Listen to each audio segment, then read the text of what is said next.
Yes, just to point out the fact that it's not only destabilization, it's inciting to sedition. And she was present there. She did not do anything. She did not disown it. That is the principle of adoptive admission.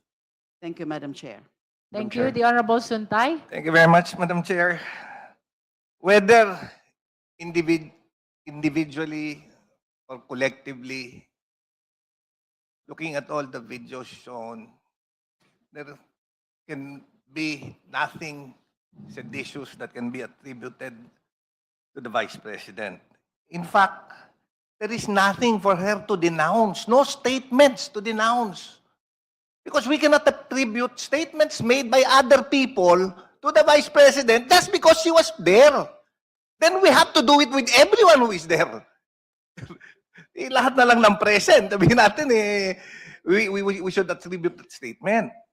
So, mere presence in the rally does not make her actions seditious. That is very clear.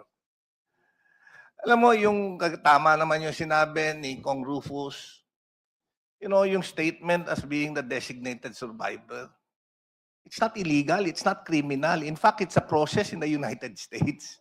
Mere utterance na I'm designating myself. In fact, hindi nga pwede yun eh. Can you designate yourself without a process? Sinabi lang niya yun. Siguro magpapatawa lang siya. And lastly, alam mo minsan, nasa Shangri-La ako, nakita ko si Ann Curtis. Ang ganda-ganda pala niya. May desire sa loob ko na nag-init talaga. Na-imagine ko na lang kung anong pwedeng mangyari. Pero siyempre, hanggang imagination na lang yon. Pero, di naman siguro ako pwedeng kasuhan dahil kung ano-ano yung na-imagine ko eh. Thank you very much, Madam Chair. If the Honorable Zamora. Madam Chair, I would like to have those statements stricken from the record. Madam There Chair, is Happy nothing Women's Month. sexual dun sa sinabi ko. Nothing immoral. It's just, I said, may na-imagine ako. I think there is nothing wrong. Nevertheless, Madam Madam Chair, Chair. I want that deleted in the record. Can the chair hear the proper motion towards I make striking a out motion, from the Madam record? Chair. Honorable Zamora. Madam Chair, I move to strike those statements from the record. Objection, Madam Chair. There is a motion to strike out from the record the earlier manifestation of the Honorable Suntay about his imagination upon seeing Ann Curtis. Do I hear a second? A second. The Second, same Madam has Chair. been seconded. Is there any objection? The same has been objected to. Let us now divide the House. Those who are in favor of the motion, please raise your right hand.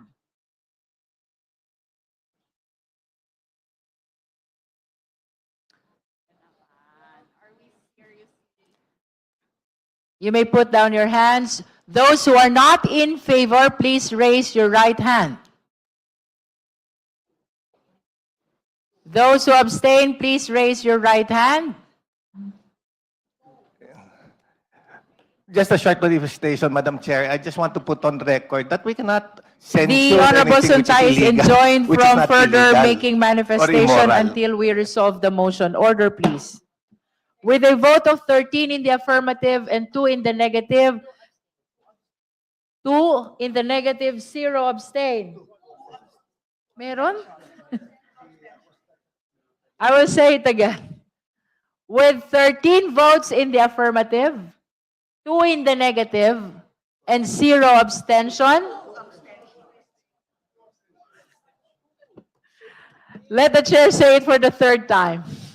With 13 votes in the affirmative, 2 in the negative, and 2 abstention, the chair orders that the earlier manifestation of the Honorable Suntay be stricken out from the record. So ordered. Madam Chair, manifestation. Now you're allowed to make a manifestation. I think we are starting a dangerous precedent because now we are censoring manifestations which is neither illegal or immoral. So imagine we are conducting a hearing, but now statements which are neither immoral or illegal can be stricken out of the record without any reason. I think that's a terrible Madam precedent Madam that Chair. we're starting. The Honorable you. Zamora. With all due respect to my friend, Congressman Bong Suntay, it is just the start of the Women's Month. And I don't think that we should be hearing such comments from our dear colleagues. We are not censuring anything, but we are reminding them that, in fact, we should support women by not saying these statements. Next week, Madam Chair, for the record, I'll be attending the UN conference on the Commission, 70th Commission on the Status of Women. This is, I'm sorry, Madam Chair, I just wanted to say this. And this is about removing structural barriers to women's empowerment. And things like this do not empower women. Thank you, Madam Chair. The chair Yes. would like to state that if the manifestation of the justice member offends the sensitivity of the justice members, then it means that we are crossing the boundaries already. Madam Chair. After all, we rule here by the judgment of the justice members. So I hope we respect the decision of the majority of the Justice Committee. Madam Chair, just for clarity, there are two words which was uttered. I want to know, which was offensive? The word desire Point of or the point word of order. imagination? Madam Chair, point of order, Madam. The Honorable Suntay is reminded that Point of order, Madam Chair. Point of as to order. whether or not the manifestation is indeed No, because suggestive I just of want to know what is morality. being, Order, please. The Point chair of order. is I'm addressing the committee. I'm raising a point of order, Madam Chair, on the basis that Please let the chair finish with her statement. As to whether or not the manifestation of the Honorable Suntay is offensive of our morality is a judgment that belongs exclusively to the justice members. I think the majority have spoken already. Madam The Chair, Honorable Adjong is Thank you, Madam Chair. recognized. I'm raising a point of order on the basis that the issue has already been acted upon by the committee.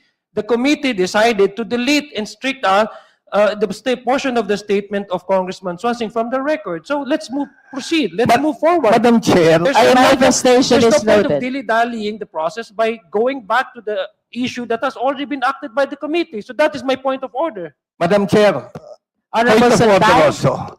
I am not questioning that the statement was stricken out. I am asking so that next time I would be more careful. If it is desire, I will never use desire in this committee. If it is imagination, then I will not use it also. Just for clarity, clarification purposes. Dahil baka yung iba yung gumamit, di ba? Dapat they should be forewarned also.